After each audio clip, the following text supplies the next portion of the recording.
Please help support the channel by visiting our Amazon store, affiliate link below. Hey, what's going on, everybody? My name is Matt Jarbo. This is the Mundane Matt channel, and I want you guys to take a good hard look at the woman on the screen right here. This is Sarah Lockner. Now, eventually, you might see her become the poster child for anyone pushing the idea that we need to have permits and licenses in order to have children.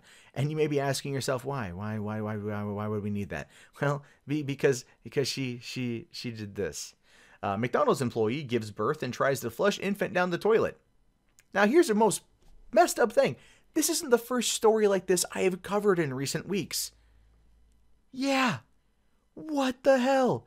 This is the second time I have covered a story like this recently. Ladies, listen, I get it. You may not want children.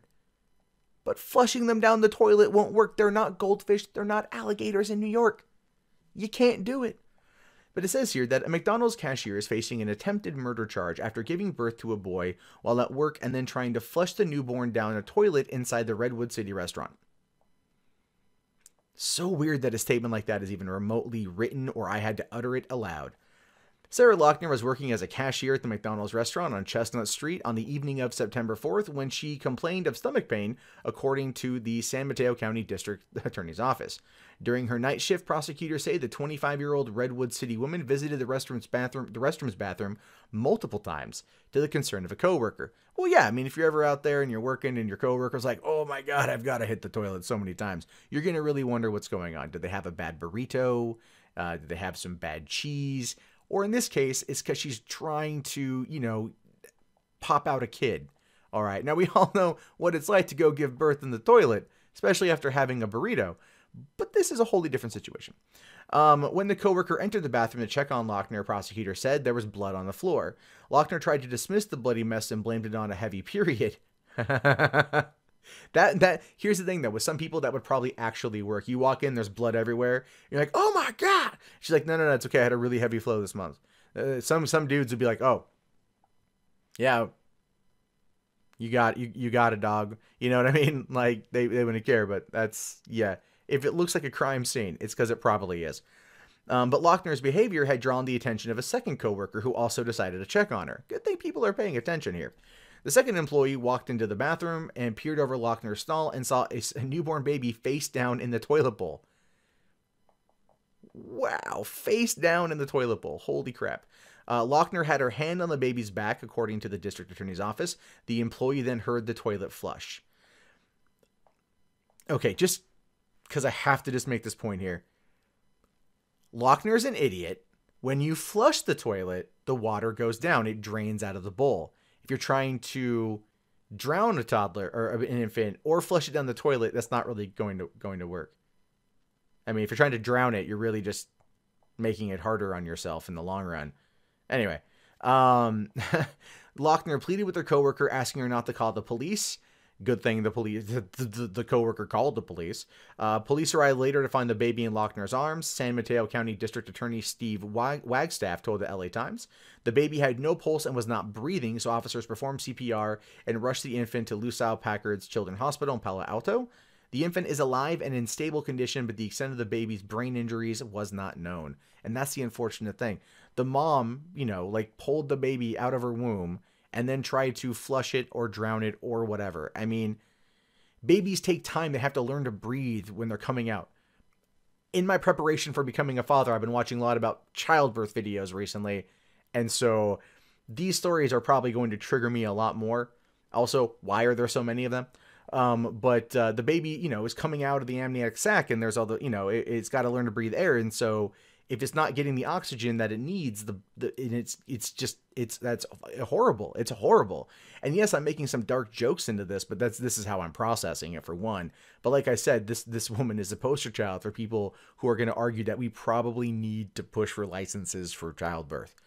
Lockner claimed she didn't know she was pregnant. Yeah, BS. She's been charged with felony child abuse and inflicting great bodily injury, along with the attempted murder charge. Lockner is scheduled to be arraigned in San Mateo County Court on September 18th. She's being held on $11 million bail, which means to get out of prison, this McDonald's cashier would need to come up with $1.1 million. I don't think that's going to happen. All right, I just don't think that's going to happen at all. But holy crap, how can, okay, for one, like, okay, I know there's cases out there of women that say, I didn't know I was pregnant. No. Okay, if you want to look up an interesting case like that, look up the Annabelle Lotus case on Encyclopedia Dramatica.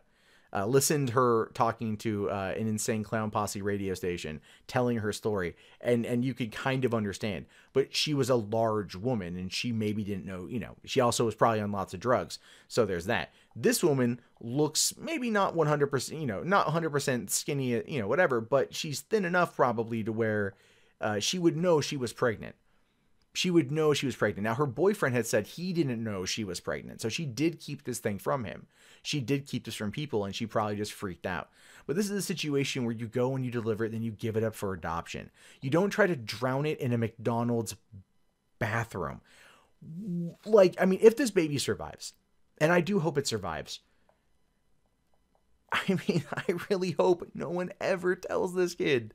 Like, if you ever, you know, the baby boy grows up, you know, hits like 11, 12 years old and talking to his foster family, because there's no way she's ever going to get this kid back. This girl being locked up, she's going away. She's going to be gone for a while. But she gets, you know, and it's like, Mommy, Daddy, where was I born? Well, you were born in a McDonald's bathroom where your birth mother tried to drown you in a toilet by repeatedly flushing it. Not the smartest cookie in the shed. You're not the smartest tool, sharpest tool in the shed. It's horrible shit, though. It's truly horrible stuff. I'm glad her coworkers called it in. I'm glad her coworkers didn't try to protect her. And I'm glad that this child is at least in stable enough condition. Now, if the baby dies, oh man, I would not be surprised if this lady gets the death penalty. Truly, if this baby dies, this chick is going away for freaking life. For life. At this point, she's probably going away for life as it is. And yeah. And I, honest to God, I feel no sympathy for her. If she would have been like, you know, tried giving it away, you know, there's tons and tons and tons of safe surrender sites in California. There's tons of them.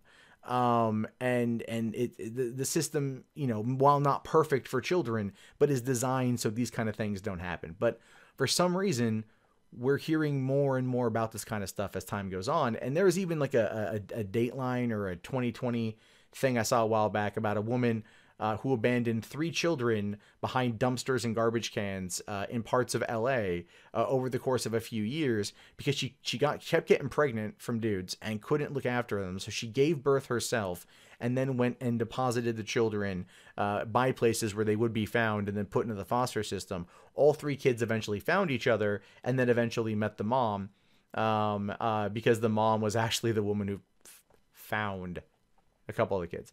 You know, and turned them in and everything else. So it's one of those things where there sometimes can be happy endings to these kind of stories, but there's no happy ending for the child whose mother attempted to drown him in a toilet, in a bathroom, in a McDonald's.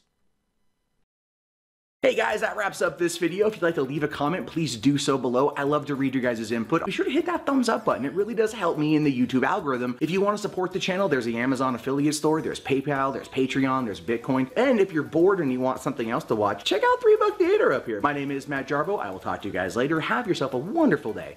Peace out.